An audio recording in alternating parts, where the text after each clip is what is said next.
Hi friends, it's Miss Flurry from Yellowbird Studio, and I'm so happy to be with you today to do the insect projects that we have planned for this weekend's Crafternoon. My project for you today is the butterfly mandala, and what I have for you is I'm going to show you the pieces that come in your bag, and then I'm going to walk you through the project. All right, so Miss Pamela's here with me as my assistant. Miss Pamela, we're gonna ready to take the scene, the shot. Come down a little more, and that's good. All right, perfect. So friends, what you have in your bag is a series of different papers for this project.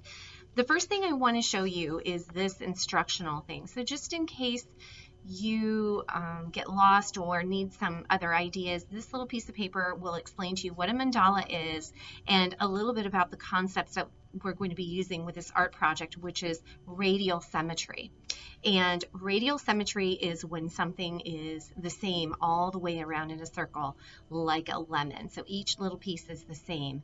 And symmetry means that each side is the same, so it's balanced. So with this project, you will either get a choice to do a mandala, which is a Sanskrit name. It's an old ancient language, which means circle.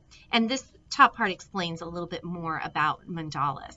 Or if you don't want to do a mandala and maybe you're a little younger and this is a little hard for you, you can do the butterfly project.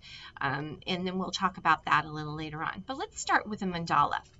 Now, for this project, I chose to do butterflies. I saw a sample on a picture online of somebody who took some butterflies and arranged them into a circle shape of a mandala, and it looks so beautiful. And all artists get inspiration sometimes from other artists. It's not that we're trying to copy, but you know, here at the Yellowbird Studio we say that it's fine to be inspired by other artists. So I was inspired by a mandala maker who made their mandala with butterflies. So I'm going to use butterflies, but you have the option of not doing butterflies if you don't want to.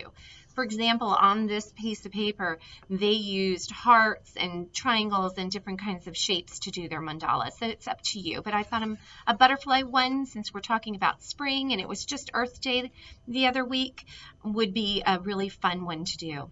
Now, another piece of paper in your pack is this stencil. Now, there are some people who may not know how to make a butterfly out of paper, so we found a template online and made a copy for you of some different sizes of butterflies. If you prefer to make your own butterflies, you can just get a piece of paper. You can even use this paper if you want. And what you will do is you fold the paper in half and you will draw the shape of a butterfly, a half of a butterfly like that.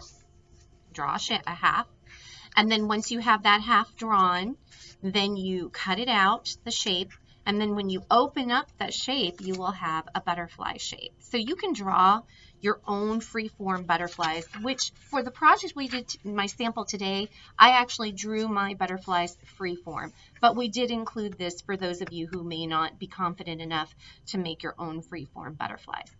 I do recommend, though, that you keep them about this size.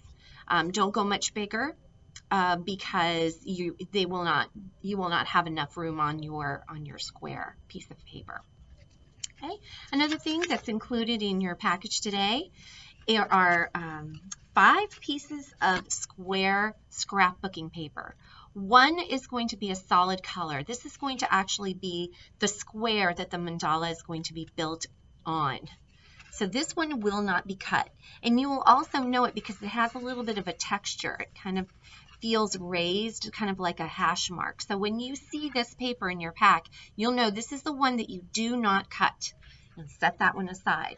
And then you'll have 4 sheets of paper that actually coordinate or match, coordinate is another word kind of for match that one big square. And these are the ones that you will be cutting for your mandala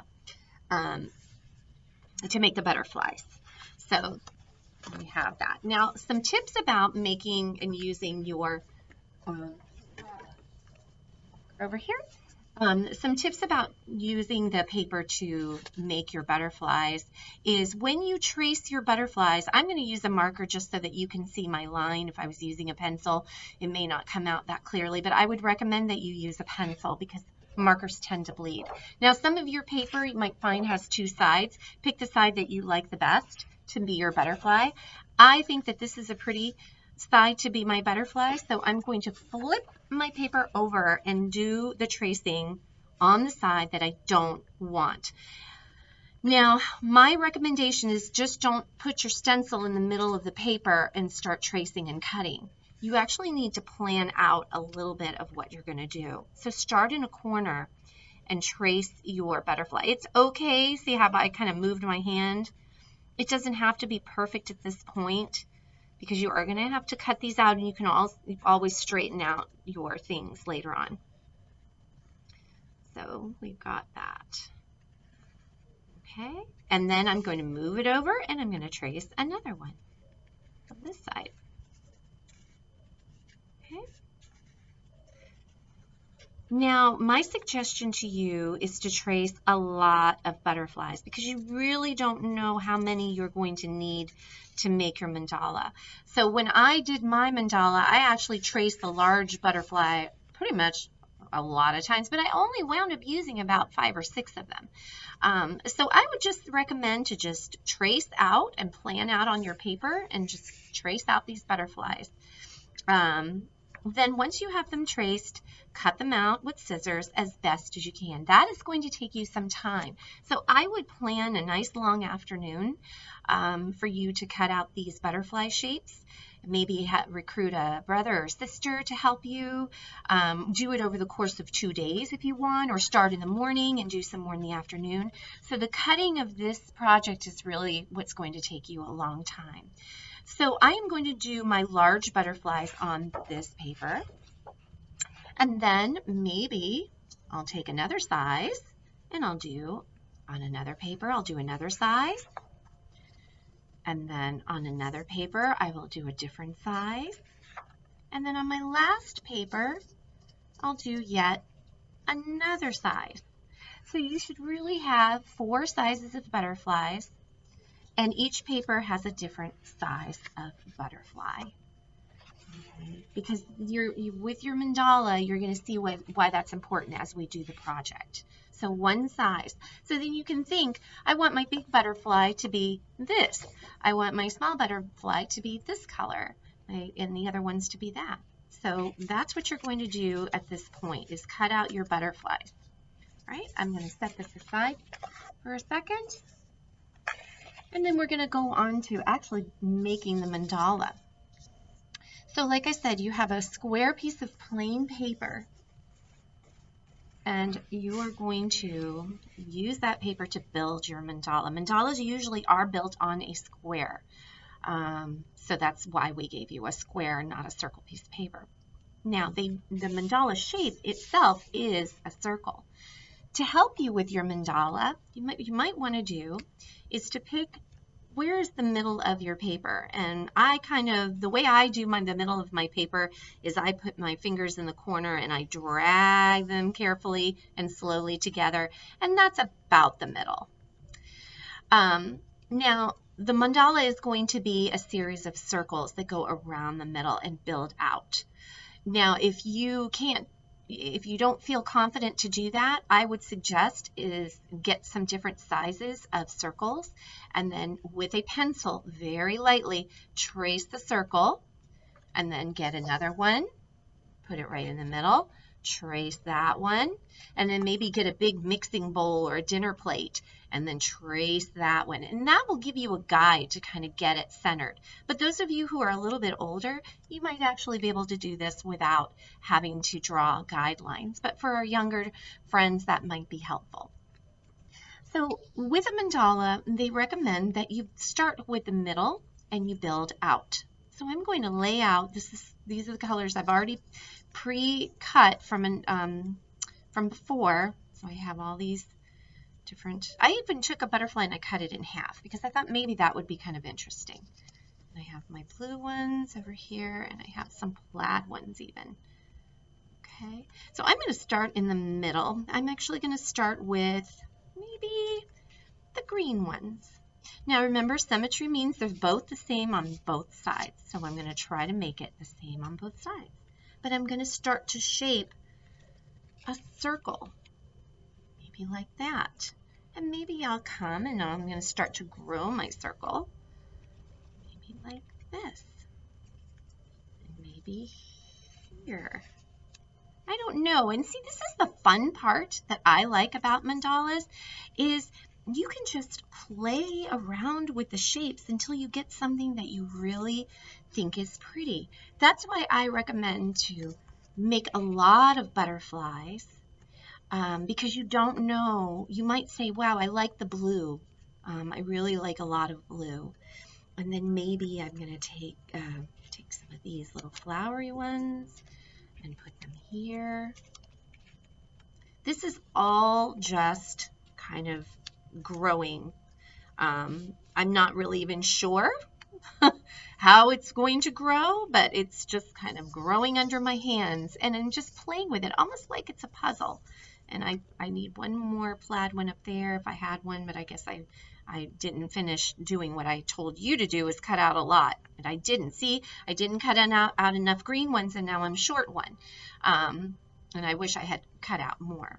And then maybe right in the middle, I'm going to cut out just a tiny one right here in the middle. And maybe here I'll add some half butterflies. Something like that. I'm really not sure. So that's the whole thing about the mandalas, is you can just play with shapes and just see what looks good, what works well here with your design. And you can always change it. And that's the thing about mandalas too, is it's something called transient art. And what that means is you can just simply, and this is what they do in Tibet, and I've seen videos of this, is they will spend weeks making a mandala out of sand and carefully placing sand to make these beautiful designs. And then when the mandala is done, the monks simply do this and you wipe it away. And then you can start all over again. So once you have a pattern, though, that you do like, let's just kind of pretend that this is my pattern. I'm not going to make the whole thing over again, but I'm just going to show you. You have a couple options of gluing it down, because we don't want this to be transient art. We actually want this to be something that we can display. There's two ways that you can do it. In your kit, you also have some glue that you'll be using for Miss Pamela's project, and you can use it for my project. With the glue, get one of the paintbrushes that was included too.